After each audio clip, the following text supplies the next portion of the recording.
Thomas, I am just so disgusted at the latest news with Imran Awan. I don't know what to make of it. Well, Betsy, remember that what is an IG report? It's a place where the truth goes to die. 13 charges of espionage brought by the Congress IG. That was the investigation, the Inspector General investigation on Imran Awan, his wife, and 3 other people that were working with him in a team of Pakistani nationals who never got security clearance but got SCIF clearance. And so what I'm about to tell you is a disgusting story, but it isn't anything that we weren't surprised by. As a matter of fact, in the old days when this first arose, we were screaming and yelling and basically pointing out how this is the linchpin. This is how the whole thing falls apart. And so they went to extreme trouble to make sure to cover up even the Inspector General's 13 recommendations for criminal prosecution against Imran Awan. One of those 13 had over 2,700 violations of congressional information technology security agreements. His people didn't even come to work, and they were paid more than members of the House.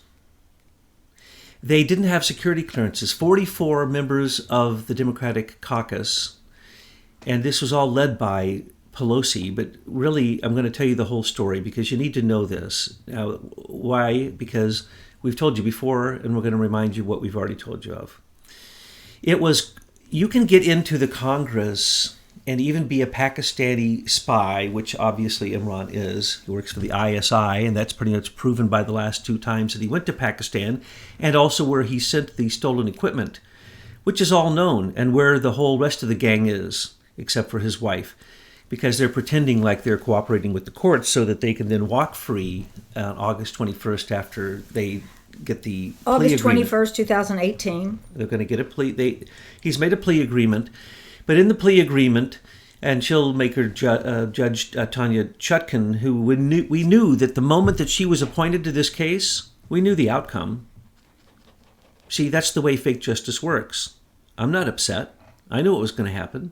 I just didn't know that it would be so amazingly disgusting, as you've pointed out. It is disgusting how far they went to try to wipe this espionage spy, the key to the whole espionage ever in our history in America, and they just want to sweep it under their little carpet. All of Hillary's server was also controlled by Imran. Don't forget that Hillary's server was linked to the DNC server, and the DNC server was ran by Imran.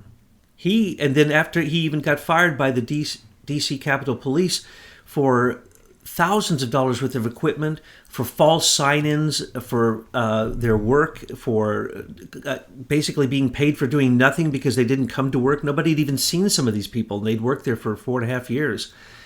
Imran didn't even do the work. He actually had an off-site proxy server that was first off being ran through a coordinated server out of the office of Javier Becerra, who admits to that. But before you go on, because I'm sorry, but it's, taking you forever, and I thought we were going to get to the point really fast, and some of our listeners will get upset. What this deals with is that he's going to plea down to 1 count of bank fraud. Is that correct? Yes, not even that. He Okay. supposedly put on a form, filling out a form wrong. He said that it was going to be his primary residence, and yet he was going to use it for another one of his many extortion scams that are real estate deals, and his car selling deals that are scams, and his extortion of his own family. 12 cases brought against him. He has misdemeanors up the kazoo. He could have never gotten a clearance had he ever been checked for one, and neither could any of his family. Who is the prosecutor that would plea this? Oh, well, I'll tell you why this is happening. And we knew why and what was going to happen from the beginning when it first came out, the good work of the Daily Caller, which followed this every single moment. And they went to the IT people on the Hill that worked with the House, and they talked to the people who worked with Imran, and they told them the truth. And then that reporting is what then came to light that caused the Inspector General to look into it. And the Inspector General, I say, you read the report, I've read it. I think there's 13 cases, separate cases for recommendation for criminal investigation, and yet they clear him of all of those charges in this plea agreement. His lawyer, they took the lawyer's statement, and that's what they're giving to the press, and that statement is, as you all know, when either side of the case that's speaking is, their story isn't true. That's the way that it is.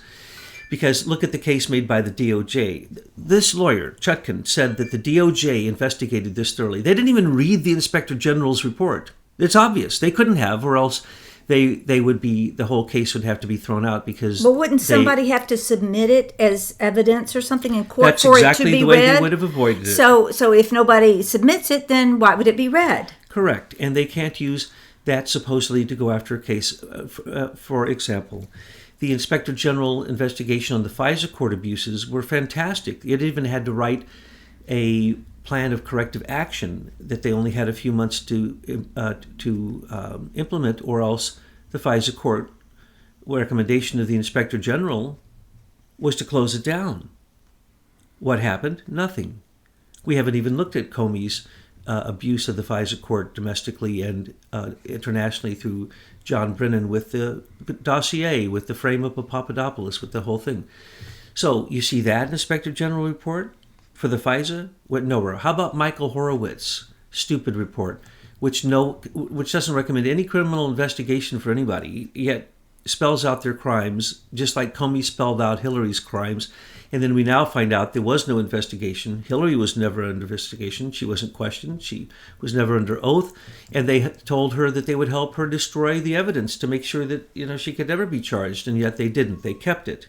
Same thing with Imran Awan's laptop, which was really signed out to Debbie Wasserman Schultz, which proved that he had the passwords for her, for the DNC, John Podesta, Hillary Clinton. He was the person who had the information that could have, in fact, been leaked to Julian Assange, or it could have been the breach from the DNC. He had full access to that. He was made an advisor of the DNC under Debbie Wasserman Schultz, even after he was being investigated for criminal activity on the Hill. But remember, Debbie Wasserman Schultz, we have her on film threatening the head of the Capitol Hill Police, saying, "Don't you dare take my computer, and you're going to pay for this. You're going to pay for what you're doing if you continue to basically investigate Imran Awan, because he's Pakistani and this is race oriented." And that's what it always comes down to. Now, I'm about to tell you something that's going to shock you. It's going to blow your mind, but here's the truth. Imran Awan was never given a background check. That's easy to look into. This is a fact. None of his people were. And the only way that can happen, and it can happen, and it's all over the news. All you have to do is hit any news report, and one of the other of them, I forget which, I saw it on 2 or 3, where they're pointing out that he never had a security background check. They're trying to play down the fact that he had no security background check. That's like saying that the FBI counterintelligence people can be hidden and not tell the president what they're doing because it's national security. No, they did that on purpose. They do that on purpose so that they don't know that who's really running America is the Queen out of London, and that all these spying agencies we have in America are also controlled. So why would they tell Donald Trump what's really going on here? Well, Donald Trump got in on this with his tweets saying, "Where's the server?" That's Javier Becerra's server. Later, reported all throughout the mainstream media, that server's gone. But it was reported by the IT that it was taken by the Capitol Hill Police. So was Imran Awan's laptop, which really was signed out to Debbie Wasserman Schultz, which had all the blackmail material on it, and a letter from his lawyer conveniently left somewhere on Capitol Hill where they told them to go find it. And when they found the laptop, there was a letter from Awan's lawyer saying, "Now that you have this, none of this can be used as evidence." Isn't that just clever? In other words, he had himself covered every which way. Matter of fact, I could tell you so many stories about him. But yet they raid Manafort's house in the middle of the night and take his legal records. Well, the reason is the following. 44 members of the Democratic House, the caucus, had Imran Awan illegally passed through without having a background check because they said that someone had given him a reference that they believed was good enough for them to now accept someone who didn't have a background check. Now, the way it really works is the following. Gregory Meeks is the person who brought Imran Awan into Congress.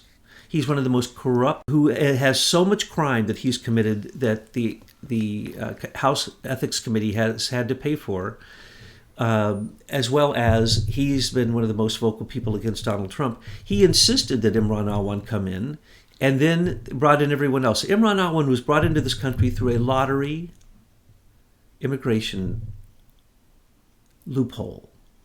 No, he was a Pakistani agent from the beginning. Loretta Lynch let this guy in. And then what happened was, because on his recommendation, he was then recommended by Al Green, and then he was recommended to Andre Carson. And Andre Carson, the first full Muslim member of the House who admits that he is a member of Islam,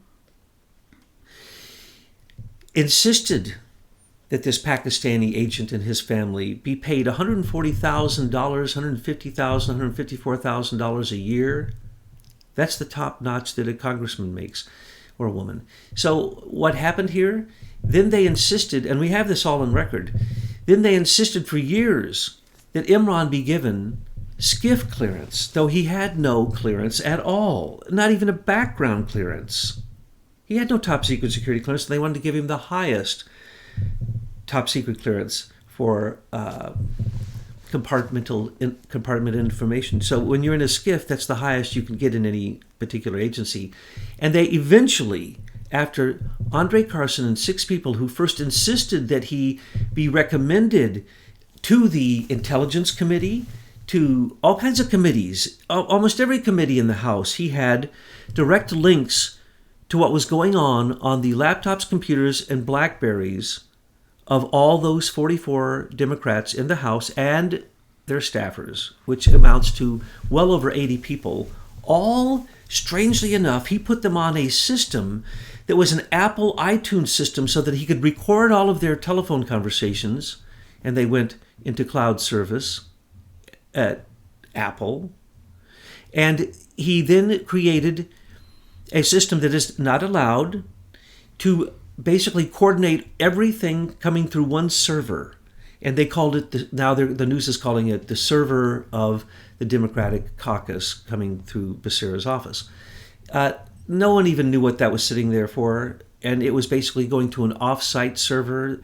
And that's where his cousin was actually doing the real work of, when people can't sign on or they blow it or they forget the blump, blump, blump, how your IT, There was a guy in the basement being paid jack, very little, by Imran. The rest were being paid a fortune. He was using the money to run all kinds of scams on his own family here in America and his family in Pakistan. His dad got arrested in Pakistan. He went back. He threw around his weight. He threw around all kinds of money. He had the backing of Rahm Emanuel in Pakistan. He had the backing of Rahm Emanuel in Washington, D.C., and he had the backing of Debbie Wasserman Schultz's brother, who was one of those really just people in the Department of Justice, being directed by the Department of Justice. He's one of the attorneys. He's a Washington, D.C. attorney that was on the case.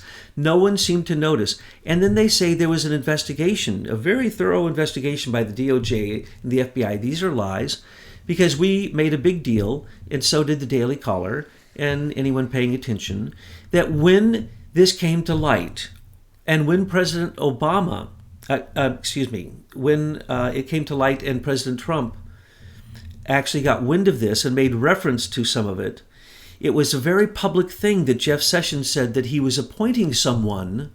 He was appointing a person from the Department of Justice, a lawyer from the Department of Justice, to look into this case. We looked into the name of the person, and the person was a first-year lawyer, first year at the Department of Justice, one lawyer, and supposedly that lawyer did a thorough investigation upon the largest espionage case that has been blamed upon Lucifer 2.0. It's been blamed upon Russians. Guccifer. Guccifer, what did I say? Lucifer? You said Lucifer. Oh, Guccifer. He took it from Lucifer. Okay. But they blamed the DNC hack, which it wasn't a DNC hack. It was a breach. They blamed it on Guccifer 2.0. They blamed it on Yevgeny in Prague. They blamed it on Kim.com. They blamed it on everybody they could think of to blame it on, because it was actually Dmitry Alperovich, a real Russian working for CrowdStrike and the Atlantic Council, who was brought in by Alexandra Chalupa, who we've told you all about, is what this is the original genesis of the story. So Imran Awan had access to all of that. So he was blackmailing all of these people. And what was on the laptop were the indications that he had all of these files.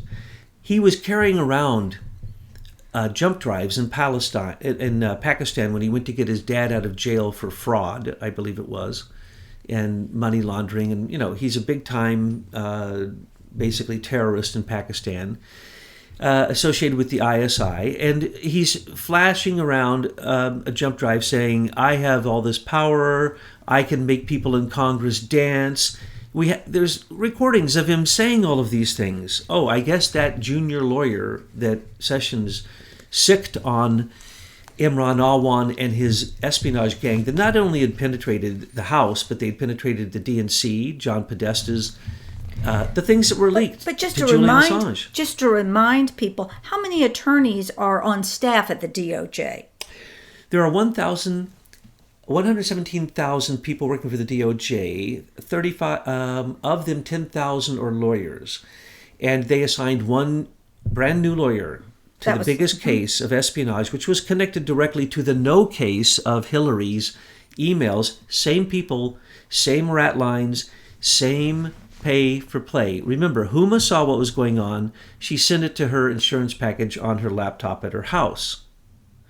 Imran Awan simply sent it to a server off-site to his cousin, and then he sent it to Pakistan. And there's been demonstrations of the proof of these things. And I don't mean this has George to Webb stop. and that crazy person that he works with. I mean the real investigators have been working out of the Daily Caller, but there have been many others. Okay, let's get back to the attorney. Who is it? Who's this junior attorney that is handling this case? Oh, I don't even remember his name. He's incidental idiot. Incidental. Well, who is the prosecutor that's making this settlement of one count of bank fraud? They don't state, but they say that the prosecutors agree that they did a thorough examination of everything concerning this case. Incorrect. Whoever those people were, that idiot who was appointed, I forget his name, but basically he didn't even read the Inspector General's report, which would have given all the evidence necessary. It does. It gives all. I've seen it. I've read it. It's there. And it was all segregated, and it was all in the hands of the Capitol Hill Police. But when the FBI and the DOJ got involved, they took over all the evidence. They hid the evidence. We don't know where Debbie Wasserman's Schultz's laptop is that Imran Awan used to bait the lawyers to say you can't use this as any evidence, which is a Mueller-Comey trick, by the way. So this is a big fix. It's a big fix. And the Becerra server, after Trump referred to it, came up missing. But the people who had been in this case from the beginning, including the investigative journalist, including the IT staff, the IT staff gave tons of interviews about what they knew of the criminal activity of Imran Awan. It was enough to put anybody in jail forever. But no, that was all ignored. And then later, when Trump referred to that server, it came up missing. Now the reports say that that's when the DOJ grabbed it. Well, that was 6 months, a year after it was actually being used actively. I would hope that Imran Awan would have stripped it clean, but maybe he didn't. But I'm certain he created another one and another proxy server to go to his cousin in the basement, which went to Pakistan, which was then sold to, yes, every nation that wanted to do the racketeering of Hillary Clinton's information she was giving out through the State Department, and everything going on in the intelligence committees, and everything going on in the Armed Forces Committee, and everything going in the Prosecutor. It's disgusting how much information Imran Awan was siphoning out of our government. It's disgusting. It's the largest espionage case in history. The IG gave all the evidence, and this case this fake justice case was a setup to show you that what we've been telling you all along is how bad the D.C. swamp is.